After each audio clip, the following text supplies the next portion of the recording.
So in previous lecture we got done understanding about cell membrane completely. Yes. Homework किया है सबने? Yes. सबने? Yes. How many of you did not do? चलो good, ठीक है. I'll check it. So today we'll go a step more ahead. एक step और आगे चलते हैं और चेक करते हैं कि सेल मेम्ब्रेन के बाद क्या होता है. So जब हम सेल मेम्ब्रेन के बाद का बात करते हैं, which is basically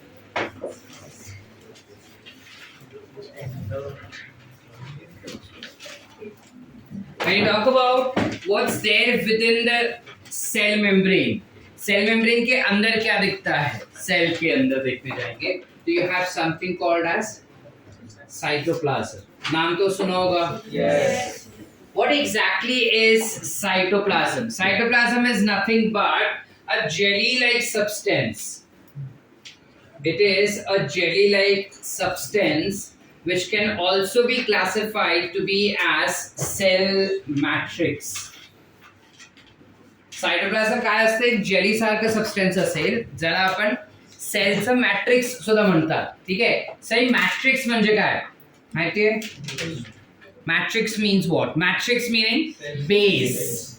ठीक है. किसी भी चीज के बेस रहेगा ना उसे मैट्रिक्स कहेंगे. Like for example if you have this entire earth that is being made, या फिर सारे बिल्डिंग वगैरह जो बने हैं वो बेसिकली एक जमीन पे बने, तो दैट जमीन बिकम्स मैट्रिक्स जिसके ऊपर अलग अलग चीज है. अगर सपोज कहीं पे प्लेग्राउंड है, ठीक है, जहाँ पे प्लेग्राउंड मतलब वो छोटे बच्चों का प्लेग्राउंड बोल रहा हूँ, क्रिकेट वाला नहीं.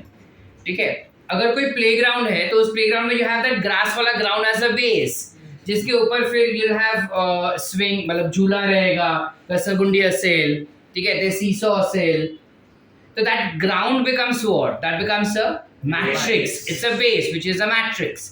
कळलं?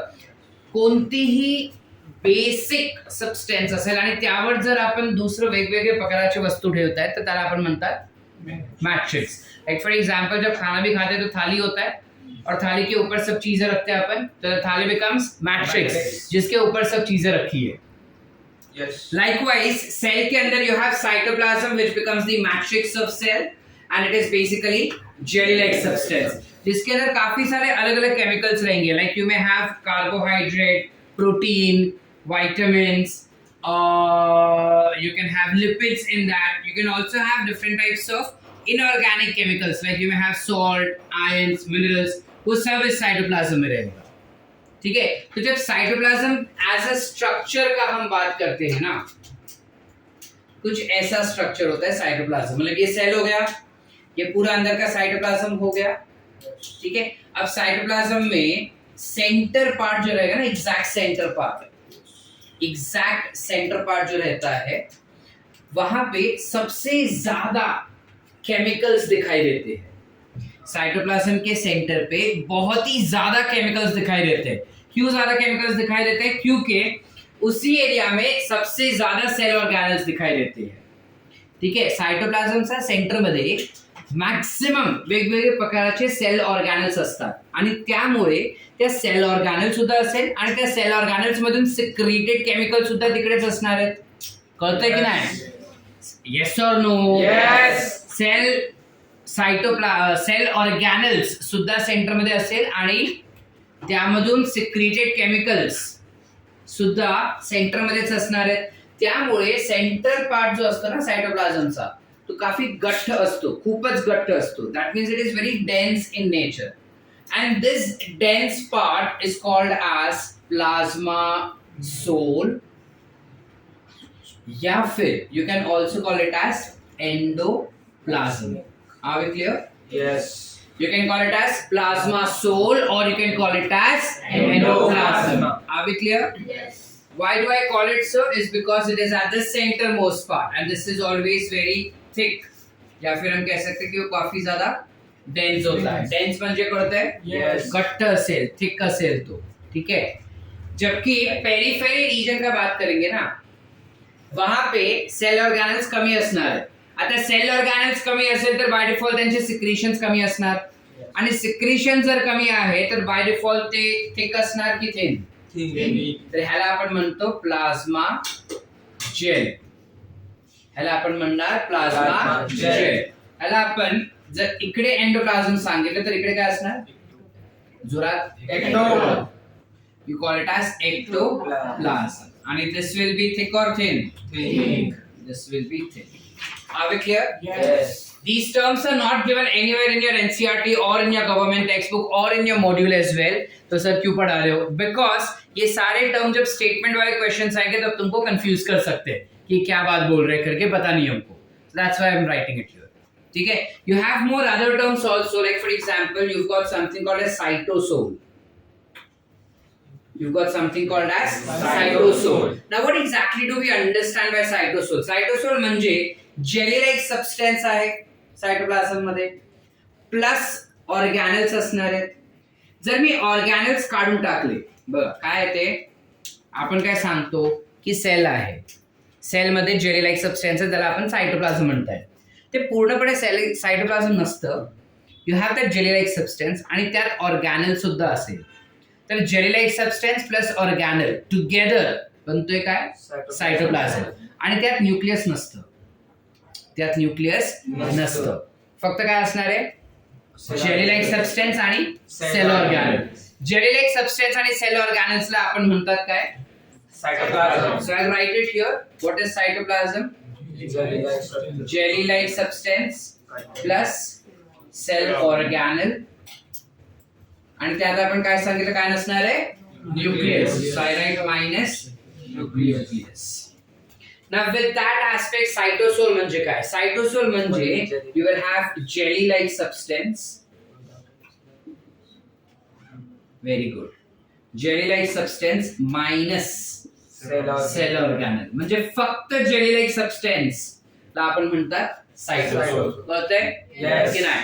आता सायटोसोल आणि प्लाझ्मासोल सेम नाही, वेगवेगळे प्रकार आहेत. कळतंय? Yes. डोसक्यात शिरते आपल्याला? Yes. एवरीवन? Yes. पक्की बात? Yes. प्रतीक्षा समझ रहा है? बाउंसर जा रहा है? नहीं समझा? कौन सा पार्ट नहीं समझा? ये वाला पार्ट देखो. हमारे पास जेली जैसा सब्सटेंस है सेल के अंदर, ठीक है? मेरे को लगा मराठी में बोलने से एक ही बार में समझ जाएगा, पर हिंदी ज़्यादा समझ रहा तुमको. जेली जैसा सब्सटेंस है. वो जेली जैसे सब्सटेंस के अंदर मेरे पास अलग अलग सेल ऑर्गेनल्स है, ठीक है? न्यूक्लियस भी है. ये पूरे स्ट्रक्चर को हम एक टर्म देते हैं जिसे हम कहते हैं प्रोटोप्लास्ट. चलो बेस से स्टार्ट करते हैं. हम उसे कहते हैं प्रोटोप्लास्ट. प्रोटोप्लास्ट क्या हो जाएगा? It will be cytoplasm. So cytoplasm will include jelly plus cell organelle plus nucleus. तो दोनों में as such कोई difference नहीं हुआ सर, सेम है. एक difference है, this will not have cell wall. So protoplast is basically cell without cell wall. यानी कि एनिमल्स के जितने भी सेल्स होंगे वो बिना सेल वॉल के होते हैं. Yes. तो वीर वो सारे सेल्स क्या हो गए? Protoplast. Protoplast. Are we clear? Yes. I forgot your name. Shreyas. समझा बेटा? क्या नहीं समझा? पक्का? सो देखो, एक सेल है, उसका मैंने सेल वॉल निकाल दिया, तो क्या हो गया वो? Protoplasm. प्रोटोप्लास्ट. अब प्रोटोप्लास्ट क्या है? बिना सेल वॉल का सेल, जिसके पास सेल मेम्ब्रेन भी है, साइटोप्लाज्म भी है, साइटोप्लाज्म के अंदर ऑर्गेनल्स भी है और न्यूक्लियस भी है. बरोबर है? Yes. अब मैंने न्यूक्लियस निकाल दिया, क्या बन गया? Cytoplasm. क्या बन गया? Cytoplasm. अब मैंने सेल ऑर्गेनल्स भी निकाल दिया, क्या बन गया?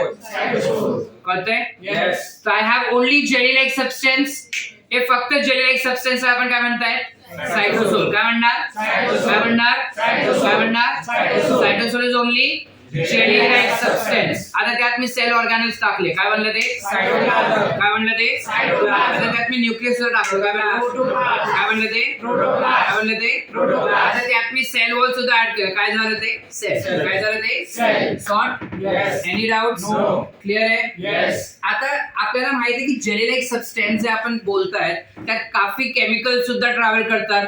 Yes. फाउंडेशन कोर्स मध्ये आपण शिकलेलो हे, पण जे फाउंडेशन मध्ये नव्हते त्यांनी लोअर स्टँडर्ड्स मध्ये हे शिकले कि सेल के अंदर एंडोप्लाज्मिक रेटिकुलम कुछ केमिकल्स बनाता है और वो केमिकल्स गोल्गी apparatus तक जाता है. यस और नो? Yes. यस और नो? Yes. अब जब एंडोप्लाज्मिक रेटिकुलम में केमिकल बना है और उसको ट्रैवल करके जाना है गोल्गी एपैरेटस तक। उसके पास पंख है, नहीं, पैर है, नहीं, सीलिया, फ्लैजेला, नथिंग, Yes. फिर भी वो जाता है।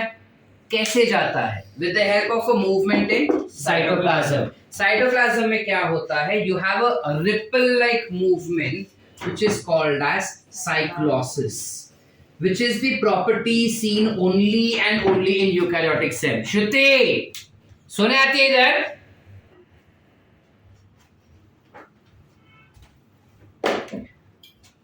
What is cyclosis? Imagine कि एक stagnant water है, एक स्थिर पाणी आहे. त्या स्थिर पाणीत जर मी दगड टाकलं, you will see that ripple-like movement, small waves. Yes. That is called as ripple-like movement.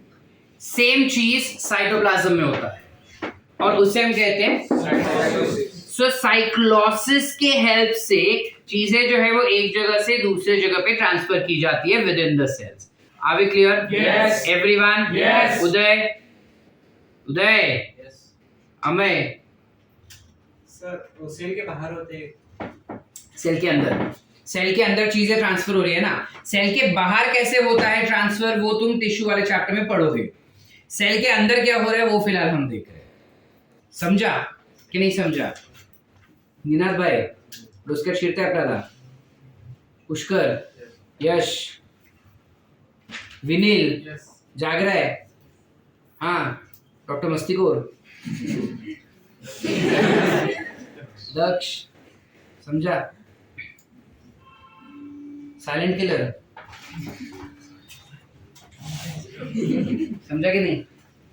Clear है? Yes. गर्ल्स, सृष्टि, साई, सिद्धा,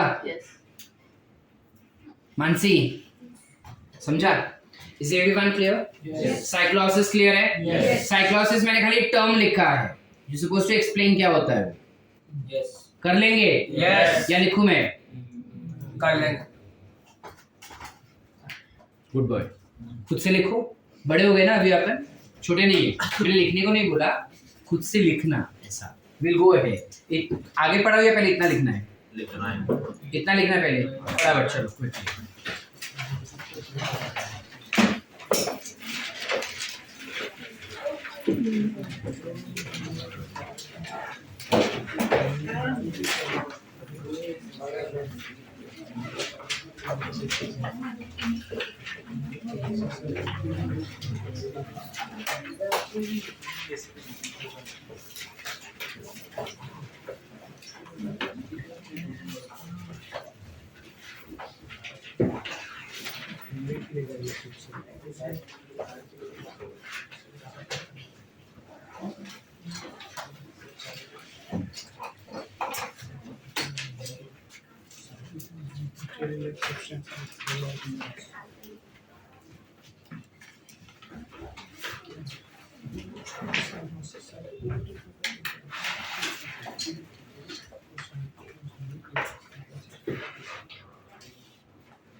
जेलीलेक मेम्ब्रेन बोल सकते नहीं, जेलीलेक सब्सटेंस तो मेम्ब्रेन नाही है, तो मॅट्रिक्स है, तो बेस है। थाली जब खाते हो खाने के लिए, तो उस थाली को हम मेम्ब्रेन नहीं कह सकते ना, क्योंकि वो ग्राउंड है पूरा, जिसके ऊपर सब चीजें हम रखे हैं। So it can not be a membrane. Membrane थोड़ा सा बाउंड्री होता है, इट्स नॉट अ बाउंड्री। सब वो साइक्लोसिस आप बोले वो ग्लूकोज जैसा वो सेल में अपने आप बनता है। अपने आप। अभी तो हाथ ये किया ना, तो तेरे सेल ही लेना, तो अपने आप ट्रांसफर करेगा। तू ये किया तो तेरे सेल से लेना, तो अपने आप होगा।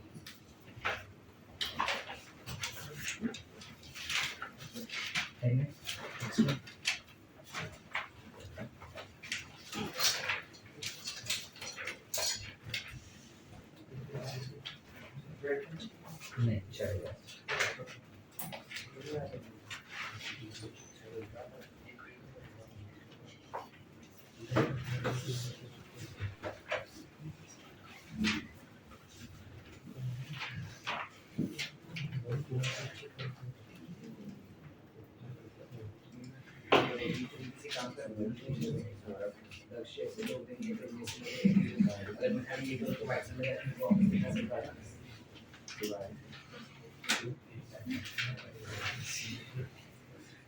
हेलो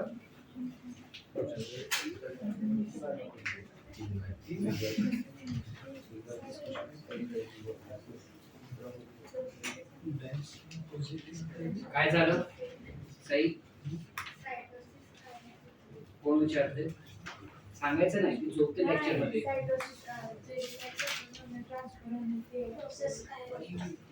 प्रोसेसच मला काय माहिती झोपलेलीच तेव्हा वगैरे एक भी आउट शॉक ना करो बस भी लाते हैं उसी बात के लिए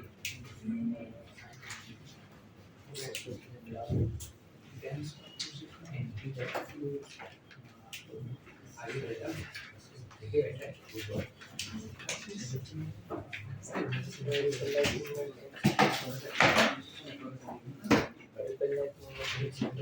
तो भाई जी 3 बार था करेक्ट नहीं बोल सकता हाथ बहुत दुख रहे थे ठीक है?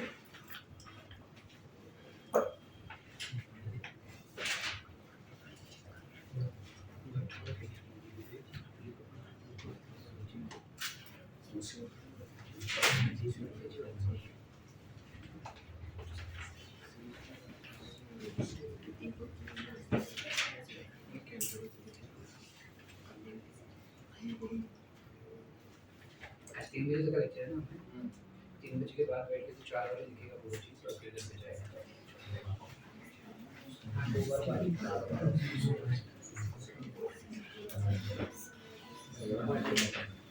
सृष्टि आगे सृष्टि को आंसर कर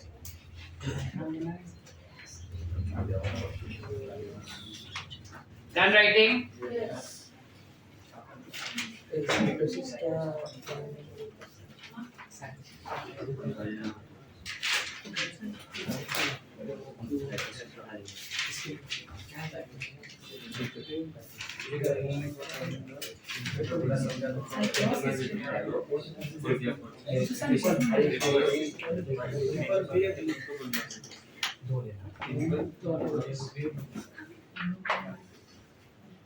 ये सब गिरता ही रहता है क्या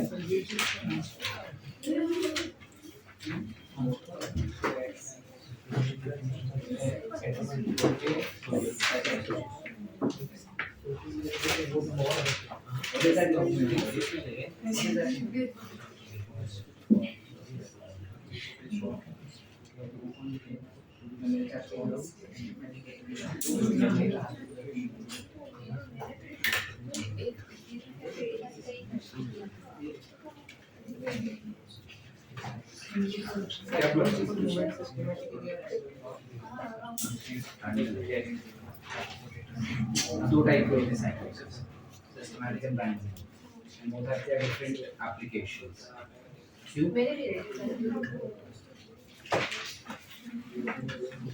is that book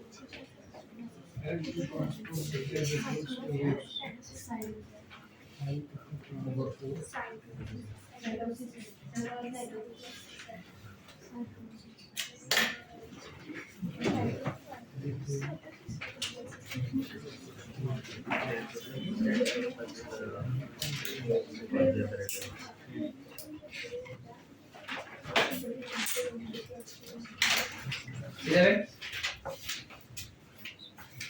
तेरे को बुलाया वो पूछा तेरे को क्या पूछा तेरे को पता नहीं साइकोसिस क्या है दक्ष फिर हाँ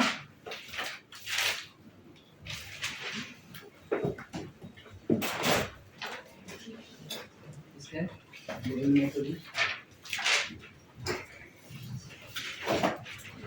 डायग्राम को लेबल में करी तो तुमको समझ कर नहीं कितना नंबर था ये पूरा करना हां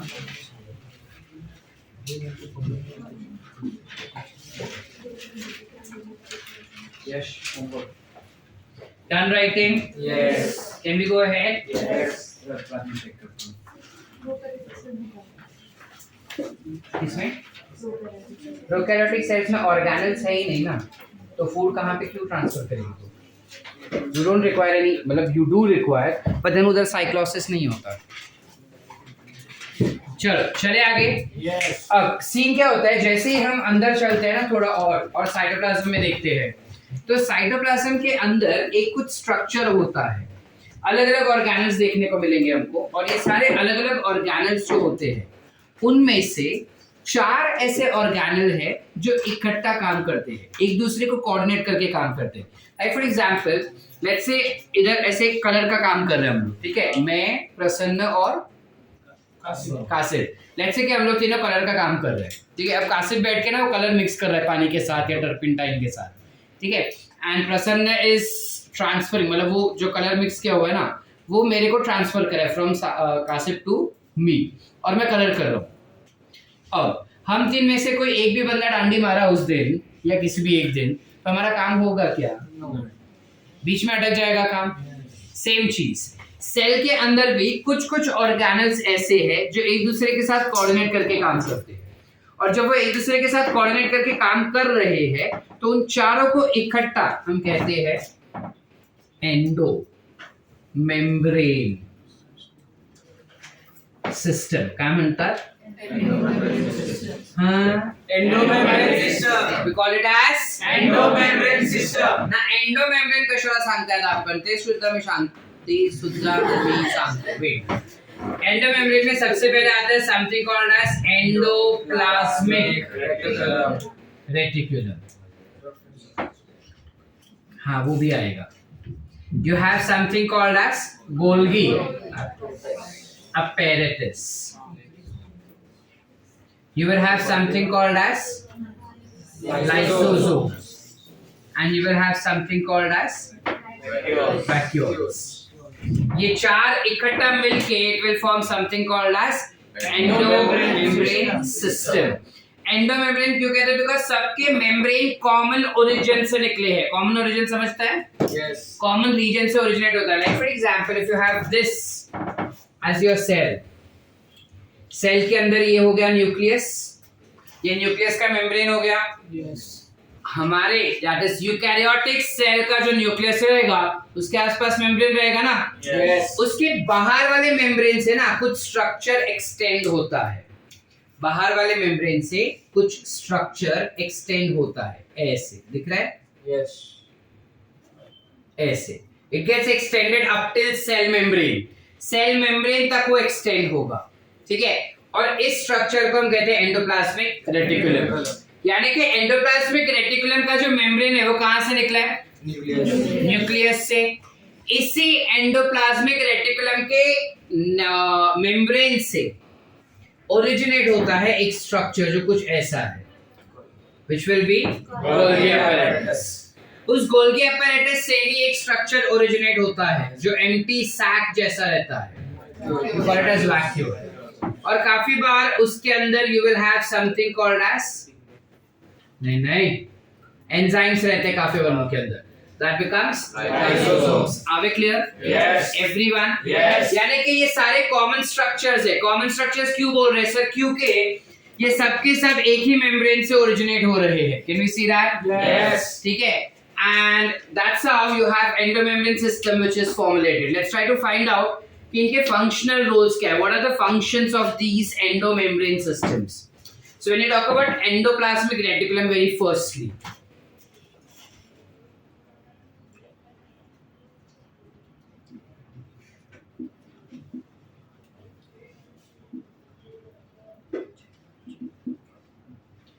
एंडोप्लाज्मिक रेटिकुलम, ह्याला आपण एंडोप्लाज्मिक रेटिकुलम कशाला सांगताय? Endo meaning inside, plasmic meaning cytoplasm में है, and is present at the centre most part,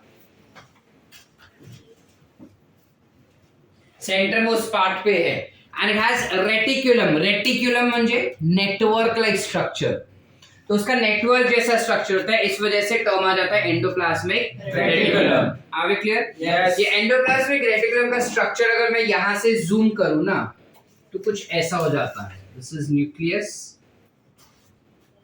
and this is how the structure comes out like.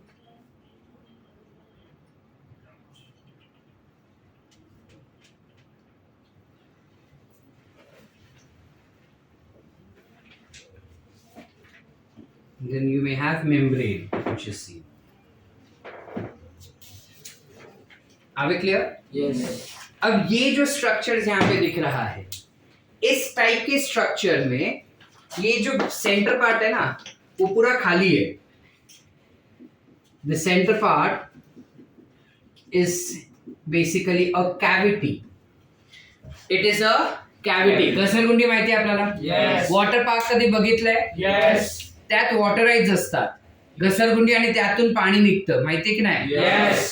Likewise इकडे सुद्धा सेम वस्तू है. यू हैव घसरगुंडी सारखं एक राउंड ट्यूब है, ठीक है. लेट्स इमेजिन कि एक ट्यूब है ऐसा, वो ट्यूब के अंदर छेद है, उस छेद को हम कहते हैं ल्यूमेन. तो ये रीजन क्या हो गया? Human. ये रीजन हो गया ल्यूमेन. अब इस ट्यूब को मैं ऐसा फ्लैट कर दूं, दबा दूं ऊपर नीचे से, तो ये ट्यूब क्या हो जाएगा? ऐसे. Yes. और ऐसे बहुत सारे को इंटरकनेक्ट कर दूं मैं, तो ये ट्यूबुलर स्ट्रक्चर ऐसे इंटरकनेक्टेड हो जाएगा ना? Yes. Yes or no? Yes. So that is nothing but your endoplasmic reticulum. How exactly it looks like?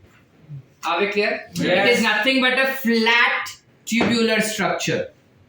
ठीक है, जिसमें से you have different chemicals being synthesized. Are we clear? Yes. So with endoplasmic reticulum, अंदर का structure is called as lumen, और बाहर ये दिख रहा है अपने को Yes. flat substance, flat tubule. That flat tubule is basically called to be as cisternae. क्या बोलते हैं इसको? Cisternae. Flat tubule को you will call it as cisternae. Are we clear? Yes. बहुत सारे फ्लैट ट्यूब्यूल्स होते हैं. अब सीन क्या होता है इन फ्लैट ट्यूब्यूल्स में? ऊपर वाले जो स्ट्रक्चर्स है जो न्यूक्लियस से बाहर निकले हैं, माइक्रोस्कोप के अंदर जब देखा गया था तो ऊपर वाले स्ट्रक्चर के जो मेम्ब्रेन्स है ना, वो मेम्ब्रेन काफी रफ दिख रहा था, कुछ ऐसा, क्योंकि उसके ऊपर कुछ डिपोजिशंस थे. ठीक है, कुछ ऐसे डिपोजिशंस थे इन पे. इन डिपोजिशंस को क्या कहते हैं अभी? नहीं नहीं, depositions are nothing but ribosomes. And because of the presence of ribosomes, I would classify this region to be as Rough endoplasmic reticulum. So this is rough endoplasmic reticulum. क्योंकि वो मेम्ब्रेन रफ दिखता है microscope में, इसलिए उस membrane का नाम हमने रख दिया, या उस पर्टिकुलर स्ट्रक्चर का नाम हमने रख दिया rough endoplasmic reticulum. We call it as rough endoplasmic reticulum. Are we clear? Yes. ये जो rough endoplasmic reticulum है वो रफ क्यों है? क्योंकि उसके पास है ribosomes. So I would just simply write that endoplasmic reticulum, it extends from nucleus to cell membrane. बराबर है? Yes. अब क्योंकि वो न्यूक्लियस से सेल मेम्ब्रेन तक एक्सटेंड कर रहा है, वो स्केलेटन जैसा एक्ट करेगा यहाँ पे. यस और नो? जैसे हमारे बॉडी में वर्टिब्रल कॉलम है, वो वर्टिब्रल कॉलम ब्रेन से हमारे हिप्स तक एक्सटेंड करता है. जब ब्रेन से वो हिप्स तक एक्सटेंड कर रहा है, it is working as a spinal cord which helps your body to remain straight. Yes or no? Yes. That means it is acting as what? Skeleton. Likewise, cell के अंदर भी ये पूरा फैला हुआ दिख रहा है ना? Yes. So this will also be responsible for acting as skeleton. So it basically helps. It acts like skeleton, providing structure to cell. ठीक है, वो सेल को एक प्रॉपर स्ट्रक्चर या फिर उसके स्ट्रक्चर को मेंटेन करने की काबिलियत देता है. Are we clear? Yes. Can I go ahead? Yes. अब मैं I'll give you time to write. पहले सुन ले बेटा. दिख रहा है तेरे को उधर से? पक्का बहुत झुकना पड़ रहा है. नीना पीछे चला जा बेटा. तू उधर ही था ना पहले. फटाफट चल, अभी जेवर उतना सारा नहीं फैला के रखने का.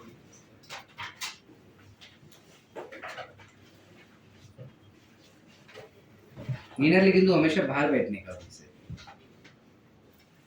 क्लियर है? चले आगे. इसके अलावा there are two types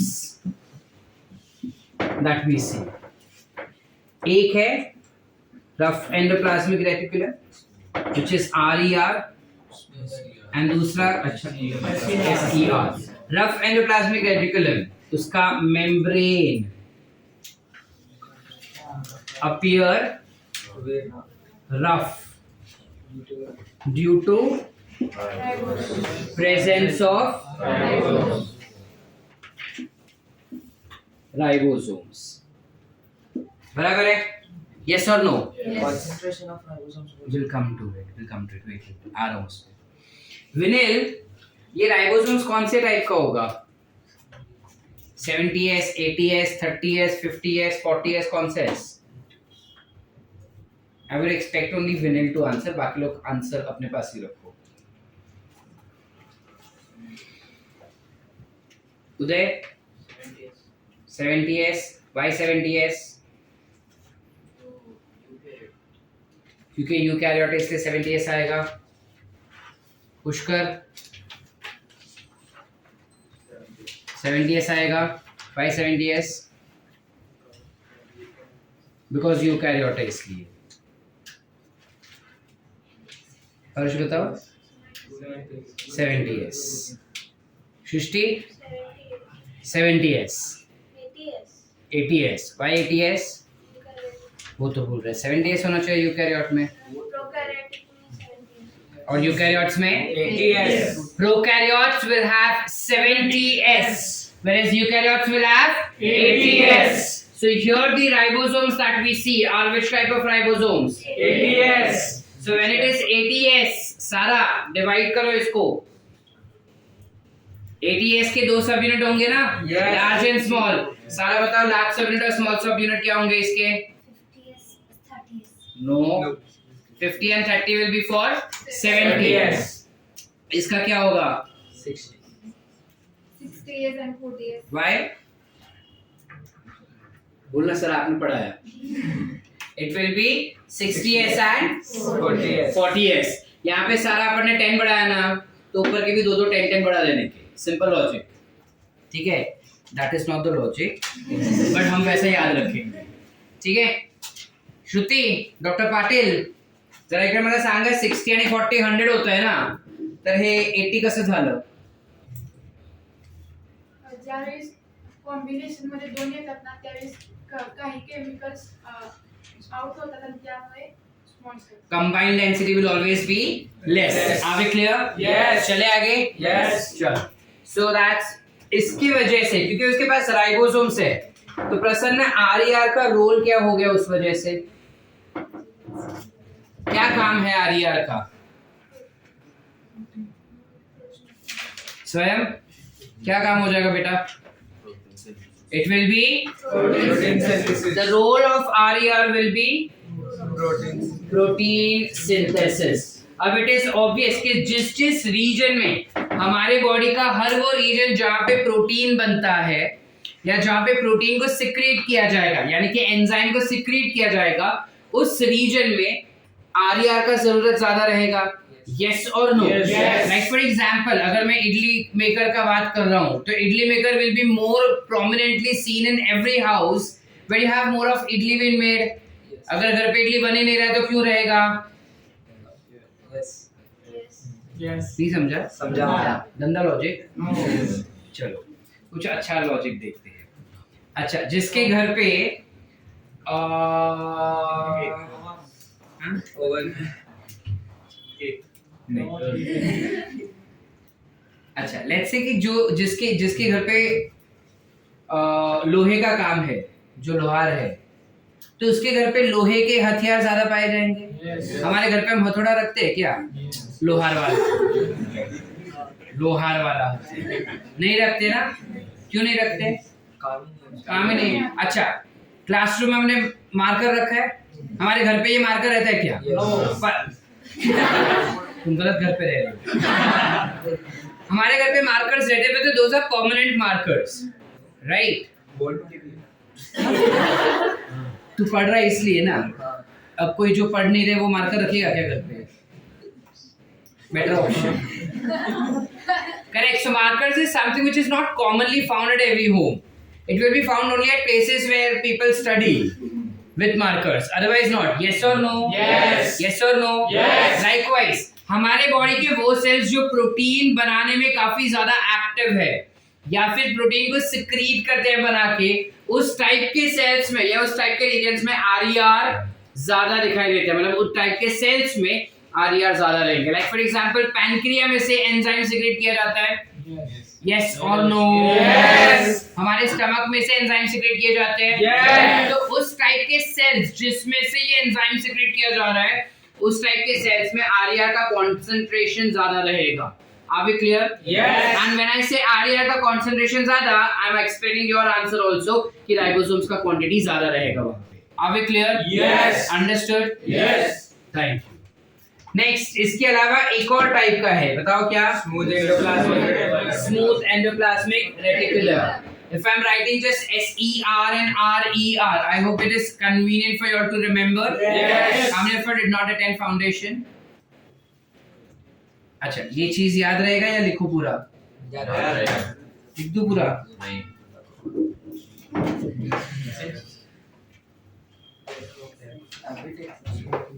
I don't trust you all. You have smooth endoplasmic reticulum and हाँ? बोलने का विनील ATP वापरने का। स्मूथ एंडोप्लाज्मिक रेटिकुलम जो होता है कहा जाता है, अगर ध्यान से स्ट्रक्चर देखो तो ऊपर पूरा रफ रफ रफ था और नीचे पूरा स्मूथ आ रहा है, दिख रहा है? Yes. तो ऐसा माना जाता है कि ये जो रफ एंडोप्लाज्मिक रेटिकुलम है ना, उसने स्मूथ को जन्म दिया है। ऐसा क्यों बोलते हैं सर? क्योंकि जनरली शुरुआत न्यूक्लियस से होता है और एंड मेम्ब्रेन पे हो रहा है ना? तो जब यहाँ से चीजें बढ़ रही थी तब तो रफ थे मेम्ब्रेन, नीचे जाते जाते मेम्ब्रेन स्मूथ हो गए। So who is giving rise to that is assumed to be RER. Yes. English बोला ह्यात काय होतंय, रफ एंडोप्लाज्मिक रेटिकुलम जो आहे त्याचं मेम्ब्रेन रफ आहे आणि खाली जसं जसं जातात आपण म्हणजे मेम्ब्रेन तरफ जसं जाणार आपण तसं राइबोसोम्स गायब जात आहे Yes. आणि त्यामुळे मेम्ब्रेन स्मूथ होऊन जातोय Yes. आणि त्यामुळे आपण सांगतात की स्मूथ एंडोप्लाज्मिक रेटिकुलमला Yes. स्वयं पहला टेस्ट होने दे, खाली फर्स्ट टेस्ट होने दे, फिर मैं भी ऐसे का तेरे सामने देखे ऐसा ही सेम टू सेम इधर ऐसा ऑन रिकॉर्ड कैमरा में। स्मूथ एंडोप्लाज्मिक रेटिकुलम क्या बोलते हैं इसको? That RER give rise to SER lack ribosomes on membrane. अब pretty obvious, अगर ribosomes नहीं है तो will it be responsible for production of protein? No. It is not involved in protein synthesis. तो अब ये क्या करेगा? Lipid synthesis. It will be responsible for lipid synthesis. हाँ, उत्साइलो and Detoxification. it will Detoxification. अच्छा Detoxification. detoxification. Now what exactly is detoxification? Let us imagine, ठीक है? I don't know कितने के घर पे ये चीज होता है, but let's just imagine. स्वयं I'll give you time to write बेटा. Gossip करने का भी टाइम तेरे को ब्रेक में मिलेगा, don't worry. Let's just imagine कि हमारे घर पे ना हमको रोज सुबह मम्मी एप्पल दे रही है नाश्ते के लिए। अब रोज सुबह हम घर पे खाई में निकल रहे हैं, तो वो एप्पल जो है ना वो हम धोते नहीं, ऐसे लेके निकल जाते हैं और रास्ते में खाते खाते आ रहे हैं। अब वो एप्पल के ऊपर पेस्टिसाइड होता है, वो पता है अपने को? Yes. We know that. Yes. अगर उसको मैंने बिना धोए खाया तो पेस्टिसाइड पेट में जाने वाला है, Yes. तो वो मर सकते हैं ना हम उससे? Yes. पेस्टिसाइड से नहीं मरती कभी। Sir. तेरे मुंह में मैं पूरा तेरे को हिट डाल दूं तो तू जिंदा रहेगी हैं? ट्राई करना है अपने को। हाँ, प्रैक्टिकल। श्रुति जनता चाहती है, क्या करे? श्रेयस मैं स्वयं को आगे बुलाया, मुझे लगा वो मस्ती को रहे। हाँ, so generally we know that pesticides are harmful for your body. Yes. Consumption of pesticides should be avoided. Yes. अब जब हम खा रहे तो पेस्टिसाइड्स तो गया ना बॉडी में मृणाल, Yes. तो हम रोज मरते हैं क्या? नहीं. हम नहीं मरेंगे। क्यों नहीं मरते? दो रीजन है। पहला, वो क्वांटिटी बहुत कम होता है जो तुम्हारे बॉडी में डिपॉजिट होने के कुछ सालों बाद इट माइट क्रिएट अफेक्शन, मतलब कुछ सालों बाद वो इफेक्ट दिखाना शुरू करेगा। ठीक है सृष्टि, ध्यान इधर बेटा, ठीक है? एकदम से वो इफेक्ट नहीं दिखाता। पहला रीजन वो है। सेकंड रीजन, जैसे ही पेस्टिसाइड्स हमारे बॉडी में जाते हैं, जब वो सेल्स उस पेस्टिसाइड को एब्जॉर्ब करते हैं तब उसके अंदर होता है SCR, जो इस टॉक्सिक केमिकल को तोड़ तोड़ के लेसर टॉक्सिक में कन्वर्ट करता है या कंप्लीटली नॉन टॉक्सिक बनाता है। ठीक है, अब दक्ष बोलेगा कि सर नॉन टॉक्सिक या तो बॉडी में स्टोर कर सकते हैं, नहीं, after getting converted, after it gets converted to lesser toxic, it has been removed outside from the body. Yes. Cell के अंदर उसको स्टोर नहीं करते, सेल के बाहर फेंकते हैं, क्योंकि वो सेल के बाहर जाता है, इस वजह से उसको डिटॉक्सिफिकेशन कहते हैं। ठीक है, तुमने वो श्रद्धा कपूर का एडवर्टाइजमेंट देखा रहेगा, ग्रीन टी का, लेप्टोन लेप्टिन, हाँ ग्रीन टी वाला, जिसमें बोलते हैं कि ग्रीन टी पीने से लोग पतले हो जाते हैं, बेली फैट रिड्यूस होता है। अटर बुलशिट, ऐसा कुछ नहीं होता, कुछ नहीं होता। ग्रीन टी पीने से your body gets detoxified, meaning what, जो भी कचरा खाया है या जो भी अनहेल्दी अनहाइजीनिक चीजें तुम्हारे बॉडी में रहेगी, टॉक्सिक चीजें तुम्हारे बॉडी में रहता है, that gets cleared off, your kidney basically gets cleared off completely. ज्यादा टॉक्सिक केमिकल्स हमारे बॉडी में नहीं रखता ये ग्रीन टी, इस वजह से ग्रीन टी पीना हम प्रेफर करने चाहिए। ठीक है, तो ये टॉक्सिक केमिकल निकालने से क्या होता है, टॉक्सिक, अच्छा सिंपल चीज, तुम रोज नहाते हो, Yes. नहाते समय पानी वो ड्रेन में जाता है, Yes. वो ड्रेन को अगर मैं चॉक कर दूं बाल से तो तुम्हारा ड्रेन उतना एफिशिएंटली काम करेगा क्या? नहीं। तो मुझे वो ड्रेन साफ करना पड़ेगा ना। Yes. That is nothing but detoxification of your body, that's how your body functions when you detox. नहीं समझा प्रसन्न, फास्ट बोला बहुत, क्या हुआ, तू नहाया, ठीक है, अब नहाते समय तू अकेला तो नहाएगा नहीं, उस बाथरूम में you will have multiple people जो उस वॉशरूम को यूज करेंगे ना, वो बाथरूम सिर्फ तो अकेला यूज करे वैसा नहीं है। सांगली के बच्चे तो ऐसे अच्छे खासे होने चाहिए थे, तुम मुंबई वाले जैसे कैसे होने लगे? ओके, अलग करें। एक वॉशरूम कभी एक बंदा यूज नहीं करता, उसको बहुत सारे लोग यूज कर सकते हैं, सेम टाइम पे नहीं, अलग अलग टाइम। अब in that case pretty obvious के बाल झड़ते हैं, लड़कियों के तो काफी कॉमनली झड़ते हैं बाल।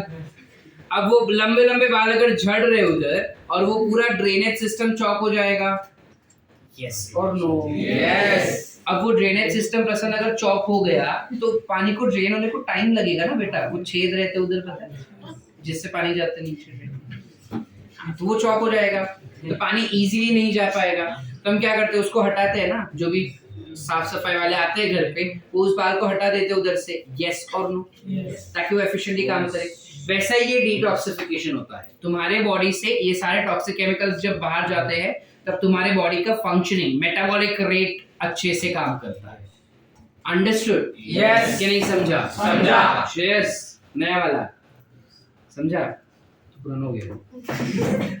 So that is detoxification. I hope the content topic या word detoxification is clear. Yes. Everyone. Yes. चले आगे. Yes. दूसरा था लिपिड सिंथेसिस ना, लिपिड सिंथेसिस मतलब क्या, लिपिड हमको क्यों सिंथेसाइज करना है ना राज? राज बोलते हैं लिपिड क्यों चाहिए सर? सेल मेम्ब्रेन में चाहिए हमको लिपिड, Yes. इसके अलावा हमें लिपिड चाहिए ऑर्गेनेल्स के मेम्ब्रेन के लिए भी, Yes. इसके अलावा लिपिड्स हमें चाहिए बिकॉज उससे हार्मोन्स बनते हैं। ठीक है, यू हैव सेल मेम्ब्रेन जिसके लिए हमें लिपिड्स चाहिए होंगे, इसके अलावा you have hormone production, specifically talking about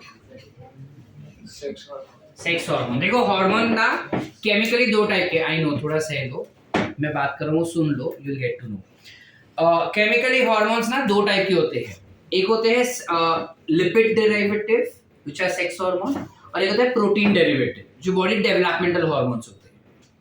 अब लिपिड डेराइव हमेशा सेक्स हार्मोन्स होते हैं, which includes examples like testosterone, progesterone, estrogen, LH, FSH, etc.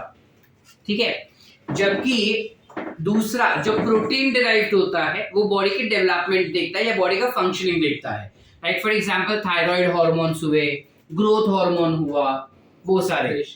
हाँ, कौन सा सुनाई नहीं दिया? नहीं, कुछ नहीं। क्लियर है? Yes. Any doubts? No. Did we understand the function of SCR? Yes. Did we understand the function of RER? Yes. अब ये SCR और RER जो पूरा स्ट्रक्चर में डेवलप हो रहा है यहाँ पे, अगर तुम ध्यान से देखो तो पूरे सेल को वो दो पार्ट में डिवाइड कर रहा है. Can you see that? Yes. एक ये अंदर वाला पार्ट और ये बाहर वाला पार्ट. लाइक फॉर एग्जांपल ये एक्चुअली पूरा एक ही चीज था, लेकिन बीच में हमने दीवार बनाया तो दो पार्ट हो गए ना, एक classroom, non classroom, which is outside. Yes or no? Yes. Likewise यहाँ पे भी एक ल्यूमेन हो गया और ये हो गया एक्स्ट्रा ल्यूमेन. सो एंडोप्लाज्मिक रेटिकुलम में जो ल्यूमेन है, किधर गया ल्यूमेन? नहीं लिखा. Lumen divides cell into two parts. एक होता है जिसे हम कहते हैं ल्यूमिनल रीजन और दूसरा होता है एक्स्ट्रा ल्यूमिनल. एक होता है ल्यूमिनल, दूसरा होता है एक्स्ट्रा ल्यूमिनल. ल्यूमिनल यानी कि ये ल्यूमेन वाला रीजन जिसमें एंजाइम्स रहेंगे. आरईआर वाले ल्यूमेन में एंजाइम्स रहेंगे फॉर प्रोटीन सिंथेसिस. एससीआर वाले के ल्यूमेन में enzymes will be for lipid synthesis. Are we clear? Yes. Not clear? Yes. पक्की बात? Yes. समझ रहे हैं? Yes. और बाहर क्या होगा? Gel like substance which is cytoplasm. Sort है? Yes. Any doubts? No. पूरा एंडोप्लाज्मिक रेटिकुलम क्लियर है? Yes. पूरा पूरा? Yes. लिख लेंगे? Yes. आगे चलूं या पहले लिखना है? लिखना है. फटाफट चलो.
ल्यूमेन का फंक्शन नहीं, ल्यूमेन स्ट्रक्चर है जो खाली होता है. ये जो अंदर देखो खाली दिखता है ना, उसे ल्यूमेन कहते हैं. ये खाली जगह के अंदर एंजाइम्स रहते हैं ताकि प्रोटीन का सिंथेसिस हो सके. So you don't have function of lumen. It's a region where the process of protein synthesis is occurring. Yeah, Shubhu.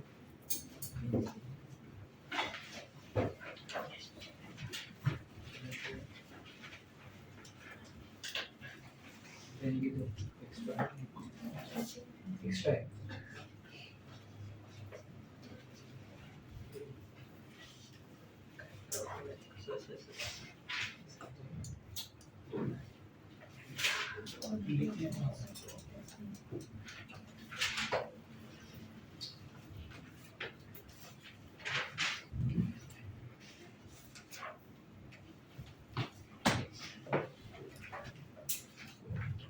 Check over.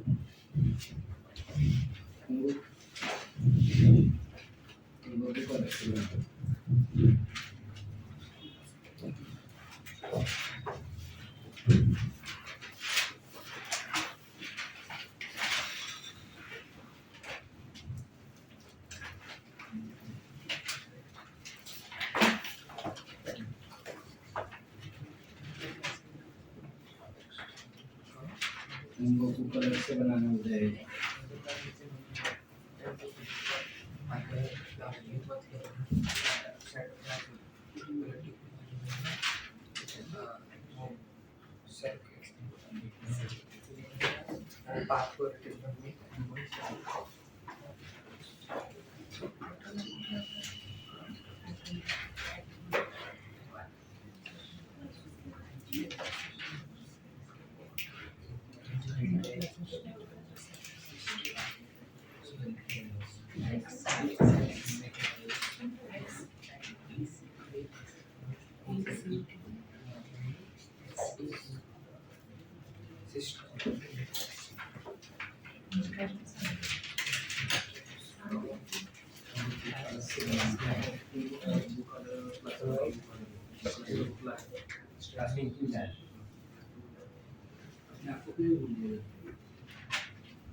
which is nothing but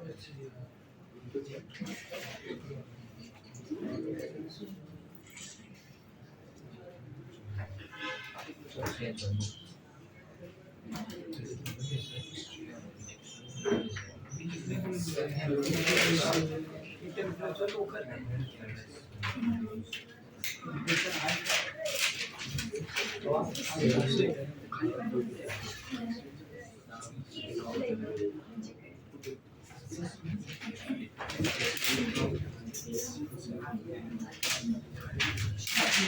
X like skeleton.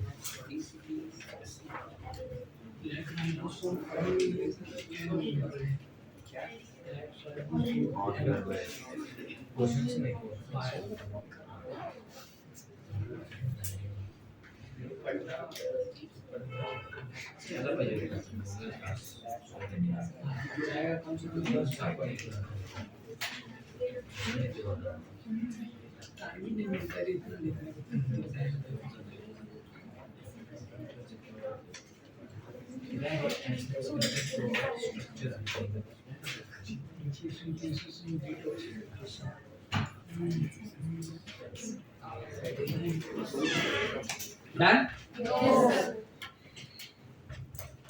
वो बीच में क्या आ गया ऐसा road जैसा? अच्छा okay sorry. Done. No. Check किया तुम्हारा check हो गया? पहले चेक हुआ? चेक हो गया ना?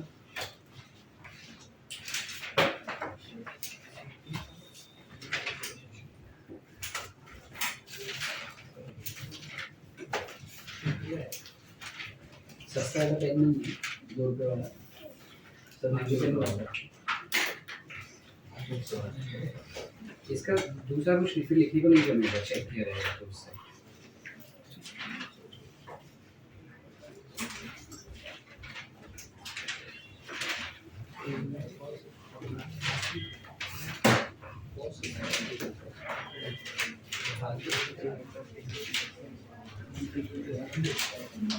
Okay.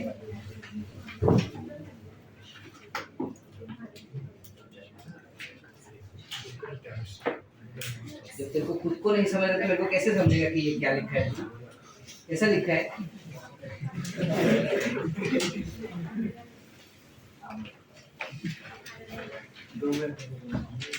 ठीक है, कौन सी भाषा में लिखा है? ढंग से लिखा कर।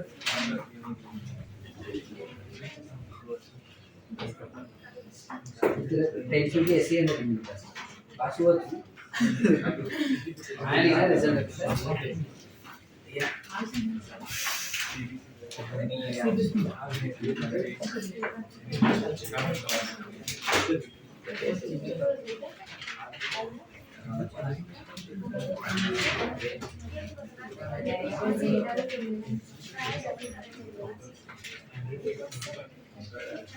ऊपर ही है। पासवर्ड नहीं आता फिर होमवर्क में भूल गए बुक कौन सी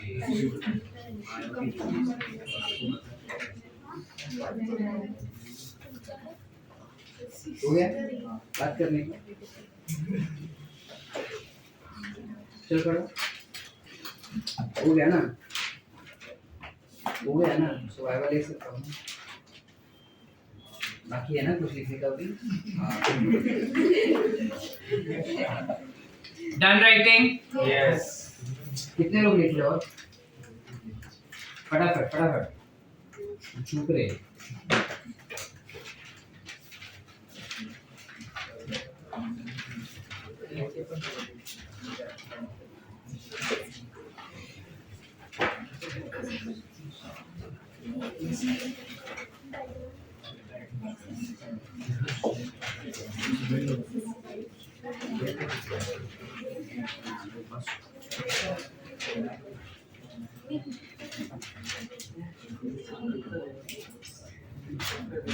नहीं वो वापस यूज नहीं कर पाएगा ना ये पिक्चर कैसे तो शायद हो जाएगी तो ऐसा नहीं होता से तो वाइट लगे तो वापस सीधा समझ में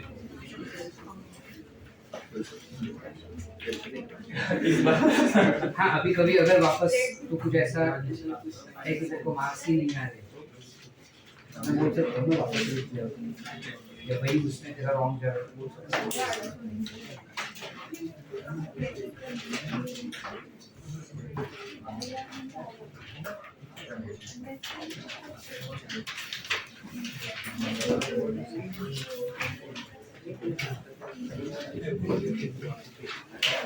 रत्न्या झालं लिहून गॉसिप चालू है किसका है आइकन कौन करते हैं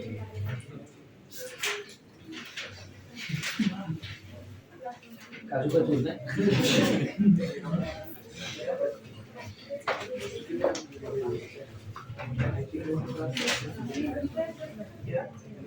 ये होमवर्क था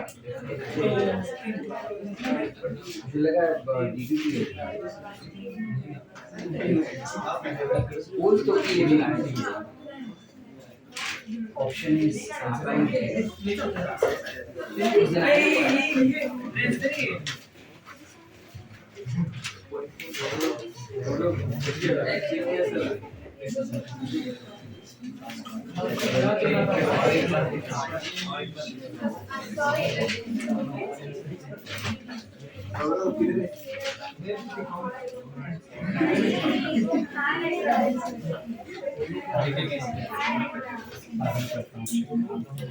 Now, going ahead.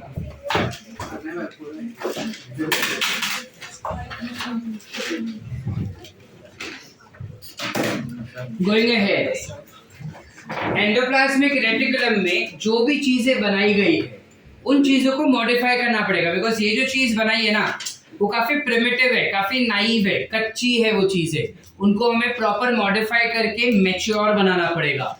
So for that reason जो भी चीजें एंडोप्लाज्मिक रेटिकुलम में बना है उसको एक वेसिकल में पैक कर दिया जाता है और पैक करके by cyclosis it will reach at a structure to what you call it as Golgi apparatus.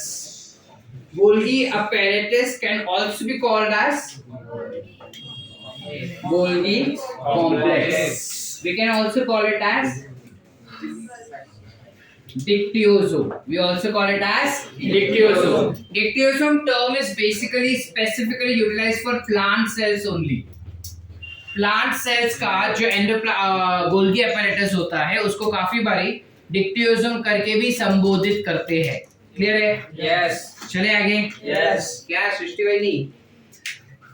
अब जब हम गोल्गी कॉम्प्लेक्स का बात करते हैं, as said, the chemicals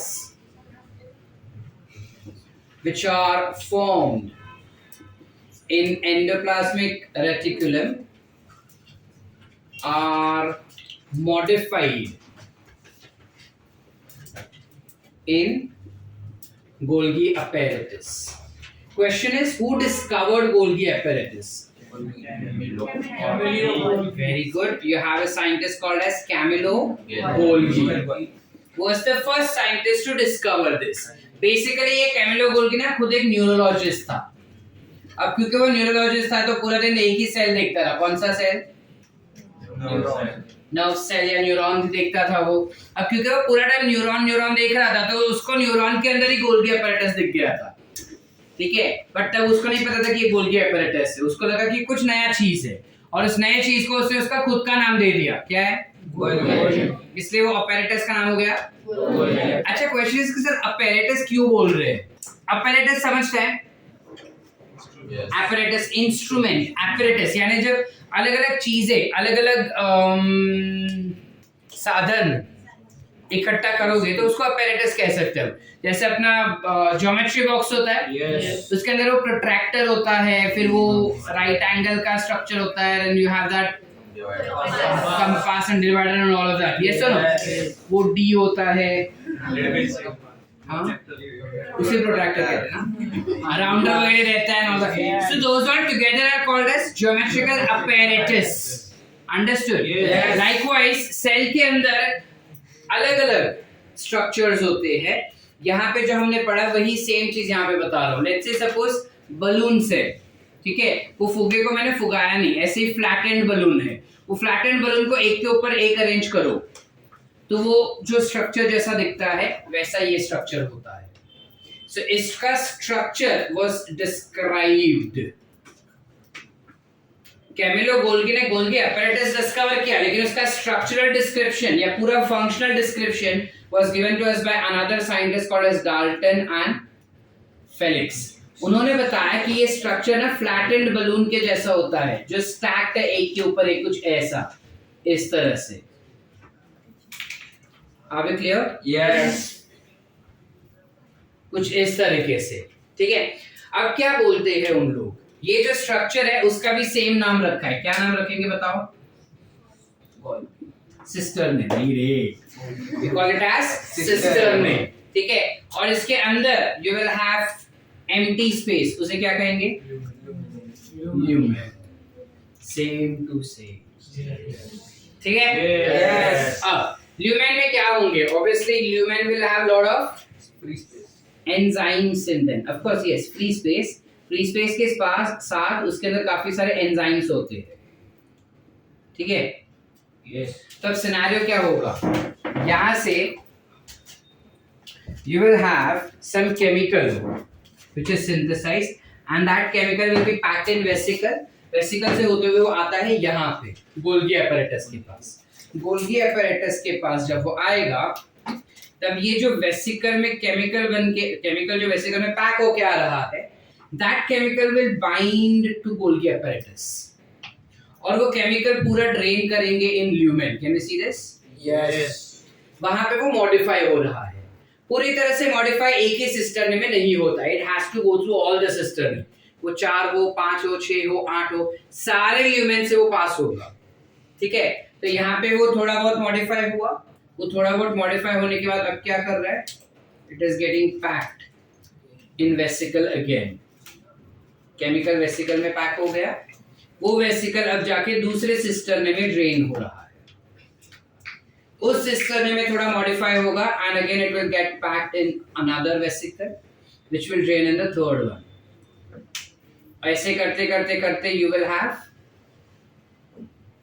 last वाले सिस्टर्न में आएगा, कंप्लीटली मॉडिफाई हो जाएगा and after complete modification it gets packed in a vesicle, और वेसिकल में पैक होने के बाद it will pass on and get deposited at cell membrane. नहीं समझा? समझा। नहीं समझा? समझा। नहीं समझा। हाँ, क्या हो रहा है? Basically you have protein and lipids which are synthesized, but those are naive proteins and lipids. अगर तुम सेल मेम्ब्रेन पे देखो ना, तो लिपिड्स जो होते हैं वो मॉडिफाइड, मतलब ग्लाइकोलिपिड जैसा भी बनता है वहां पे, जो प्रोटीन होता है वो ग्लाइकोप्रोटीन जैसा भी बनता है वहां पे, तो वो सारे स्ट्रक्चर्स इधर बनते हैं। तो यहाँ पे वो प्रोटीन्स और लिपिड्स को वेसिकल में पैक कर देंगे, पैक करके उसको लाया जाता है गोल्गी एपरेटस के पास। गोल्गी एपरेटस में ये वेसिकल जो है वो खुल जाएगा इन सिस्टर्न में, ल्यूमेन ऑफ सिस्टर्न। वहां पे ये चीजें मॉडिफाई हो रही है एक एक करके, and it is passing through all the cistern.